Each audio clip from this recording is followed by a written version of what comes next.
अस्सलाम वालेकुम दोस्तों। ड्रामा से मोहरा एक ऐसा ड्रामा है जिसने बहुत जल्द लोगों के दिल जीत लिए हैं। सिकंदर के खुलाने के बाद अब अनुषा सड़कों पर मारी मारी फिर रही होती है। इसी दौरान उसका एक्सीडेंट हो जाता है और वो अस्पताल पहुंच जाती है। अलीजे को फोन आता है कि अनुषा का एक्सीडेंट हो गया है। वो बड़ी घबराती हुई मामा के साथ अस्पताल पहुंचती है और वहां जाके कहती है कि एक्सीडेंट कैसे हुआ था। अब अनुषा सारी बात तो बता नहीं सकती, वो आगे से सिर्फ यही कहती है जब अकल में पर्दे पड़ जाते हैं तो इसी तरह के हादसा होते हैं। अनुषा जब ठीक होकर घर वापस आती है तो उसकी दोस्त से मिलने के लिए आती है। जब वो देखती है कि उसकी मामा और बहन कमरे में नहीं है तो वो मौका पाके उसे फौरन पूछती है कि मेरे साथ रहने का कह के तुम सारी रात किसके साथ थी। अनुषा आगे से जवाब देती है कि मैंने सिकंदर से शादी कर ली थी क्योंकि मैं उससे पसंद करती थी, लेकिन उसने मुझे धोखा दिया और उसने मुझे ठुकरा दिया। ये बात सुन जब अलीजा सुनती है तो वो बड़ा परेशान होती है। वो फौरन कमरे में आती है और कहती है कि अनुषा ये तुमने क्या किया। अनुषा कहती है मैं क्या करती, मैं पागल हो चुकी थी, मैं उससे मोहब्बत कर चुकी थी और उस मोहब्बत ने ही मुझे रुस्वा कर दिया है।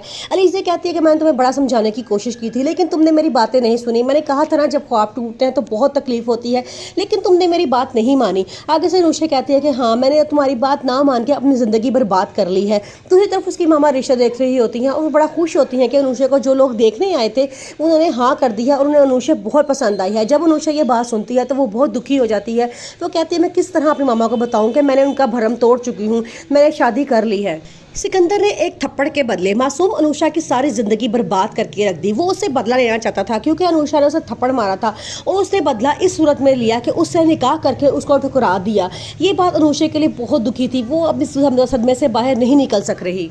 अनुषा इस बात पे भी परेशान है कि जब उसकी मामा को सारी हकीकत का पता चलेगा तो उन पर क्या गुजरेगी। वो तो मर ही जाएंगी क्योंकि उन्होंने दोनों बेटियों पे बहुत एतबार किया था और वो चाहती थी कि जल्द से जल्द उनकी शादियां करके उनको उनके घरों का कर दें, लेकिन अनुषा ने उनको कहीं मुंह दिखाने के काबिल नहीं छोड़ा। एक ना एक दिन तो उनकी मामा को पता चलना ही है कि अनुषा ने शादी कर ली है। सिकंदर अब अनुषा के साथ बुरा करने के बाद बहुत खुश होता है। वो कहता है कि आज काफी दिनों बाद मैं बहुत अच्छा महसूस कर रहा हूँ, मैं उस लड़की से बदला लेना चाहता था। उसकी दोस्त आगे से कहती है हम सब फ्रेंड वही हैरान थे कि तुम किस तरह किसी थप्पड़ मारने वाली को माफ कर सकते हो। वो आगे से कहता है कि मैंने उसे माफ नहीं किया था बल्कि मैंने उसे बदला लेने का एक नया तरीका अपनाया था। तुम्हें कैसा लगा वो तरीका। वो लड़की कहती है पता नहीं, शायद अब अनुषा जिंदा भी होगी या मर चुकी होगी। सिकंदर कहता है असलन तो उसको मर जाना चाहिए क्योंकि जितना बुरा मैंने उसके साथ किया है शायद ही कोई लड़की बर्दाश्त कर सके। एक तरफ अनुषा सिकंदर को पसंद करती है तो दूसरी तरफ उसके लिए रिश्ते आना शुरू हो जाते हैं। उसकी मामा कहती हैं कि कल तुम्हारे लिए बहुत अच्छा रिश्ता आया है, हमारी तरह मिडिल क्लास के लोग हैं, मैं चाहती हूँ तुम्हारी शादी हो जाए, मैं तुम दोनों की इकट्ठी शादी करना चाहती हूँ ताकि मैं अपने फर्ज से जल्दी फारिग हूँ। अनुषा ये बात सुनती है तो बड़ा परेशान हो जाती है। वो फौरन सिकंदर को फ़ोन करती है